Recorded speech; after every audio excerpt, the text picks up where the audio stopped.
या रक्षा करना हमने बबुआ की एक कैसा श्राप है। काहे इसका बार बार असर होता है। इसको दूर कर दो माँ, दूर कर दो। भगवान साहब का भला करे। तू कितनी भी कोशिश कर ले वैष्णवी, पुष्पा नाम का श्राप लगा है इसे, इतनी जल्दी ना ही उतरेगा।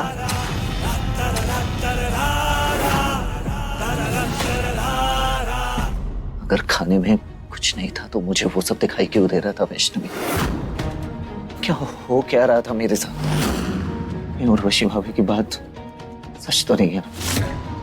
वो जो श्राप मुझे मिला था फिर से? नहीं कार्तिक जी,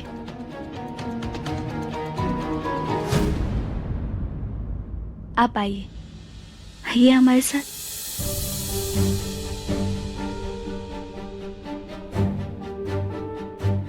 आपको पता है, जब हमारे जीवन में कोई मुश्किल आती है ना, तो हमें भी बहुत डर लगता है, लेकिन उस समय हमें हौसला देने के लिए हमारी मैया होती है।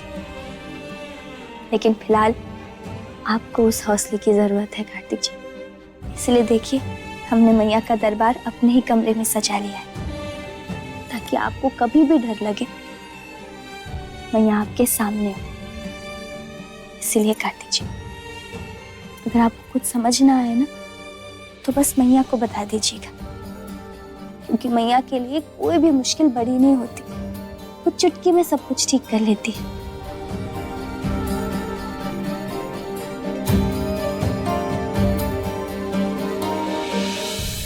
जय हो मैया की।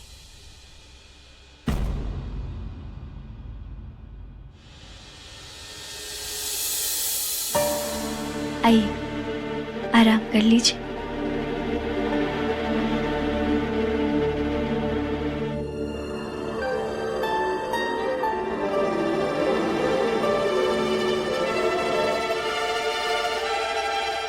वैष्णवी, मैया थोड़ी ना आएंगी यहाँ मेरी हेल्प करने।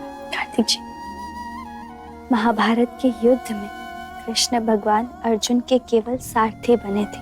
उनके शरण में लड़ते हुए उन्होंने धर्म युद्ध जीत लिया।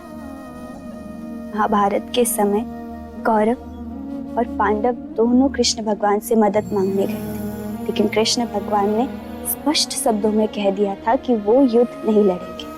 उन्होंने कहा था कि एक हमारी सेना ले जा सकता है और एक हमें। वैसे ही जब आप मैया के शरण में हैं, तो आप भी अपने डर से पार पा पाएंगे कार्तिक जी, बस भरोसा रखिए। और वैष्णवी, तुम भी तो हो ना मेरी हेल्प करने के लिए।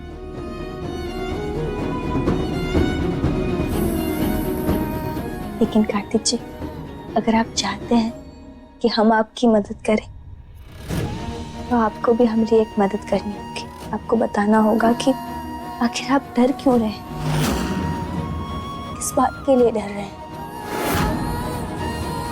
आखिर यहाँ हुआ क्या था ऐसा जिसके लिए आप यहाँ आने से डर रहे थे, मना कर रहे थे।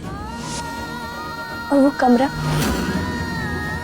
उस कमरे में हुआ क्या था ऐसा जिसे आप इतना घबरा रहे थे कार्तिक जी? उस कमरे का राज क्या था, बताइए।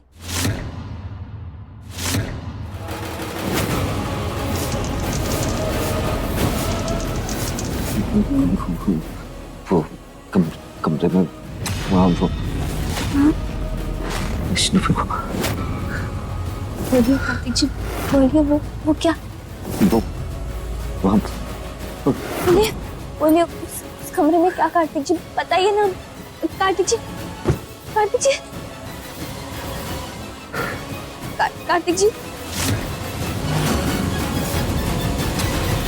क्या हो रहा है इन्हें? शायद जब तक हमें इस हवेली का राज नहीं पता चलेगा, हम कार्तिक जी की मदद नहीं कर पाएंगे। कुछ भी करके हमें वो राज पता करना ही होगा। आखिर किस बात का डर है कार्तिक जी को? क्या है उस कमरे में जिसे देखकर वो कांपने लगते हैं?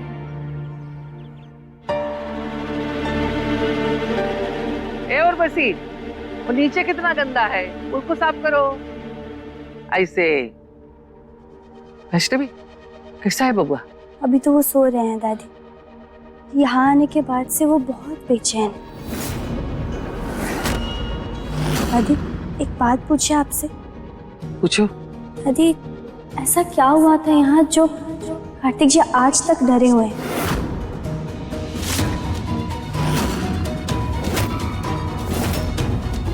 वो कमरा बंद क्यों है दादी? और क्या है उसमें? वैष्णवी, तुमको इस समय पढ़ने की जरूरत नहीं है। तुम बस अपना और अपने होने वाले बच्चे का ख्याल रखो, बाकी हम सब देख लेंगे। लेकिन दादी लेकिन कुछ नहीं वैष्णवी, हम यहाँ कुलदेवी की पूजा के लिए आए हैं, गड़े मुर्दे उखाड़ने नहीं आए। बस शांति से कुलदेवी की पूजा करें और जल्दी से जल्दी यहाँ से निकल जाए बस। और हाँ, बंद दरवाजे के पास भटकने की बिल्कुल जरूरत नहीं है। अम्मा, ये सब हमरे कारण हो रहा है। हम ना भूल से अपने सपने को कुल देवी का इशारा समझ बैठे। पर क्या करें अम्मा, हम तो बस वैष्णवी, कार्तिक और उनके बच्चे का भला सोच रहे थे ना। और हमको कहाँ पता था कि यहाँ पहुँचते ही हमको लेने के देने पड़ जाएंगे अम्मा। लेकिन अब तो हम यहाँ आ चुके हैं ना माँ जी। और इस हवेली का इतिहास जो भी कार्तिक जी को खाए जा रहा है, हम उनकी मदद करना चाहते हैं लेकिन कर नहीं पा रहे हैं, क्योंकि हमें पता ही नहीं है कि वो किस बात पे परेशान हो रहे हैं। वैष्णवी, जो भी बात है हम तुम्हें नहीं बता सकते। जिद मत करो और जाके पूजा की तैयारी करो, बस कह दिया।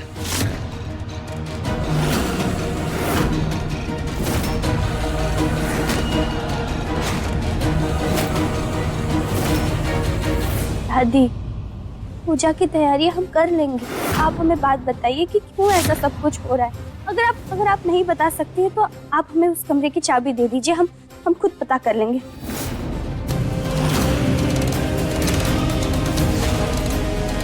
तुमसे कहा ना, कमरा ना ही खुलेगा।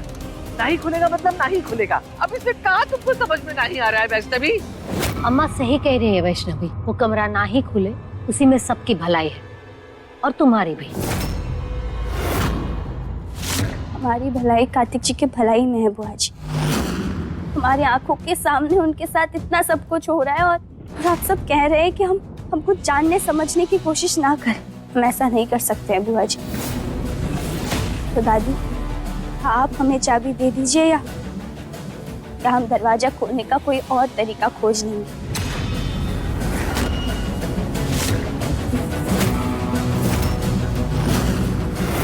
ठीक है, जाओ खोल लो, लेकिन चाबी तुमको नहीं मिलेगी।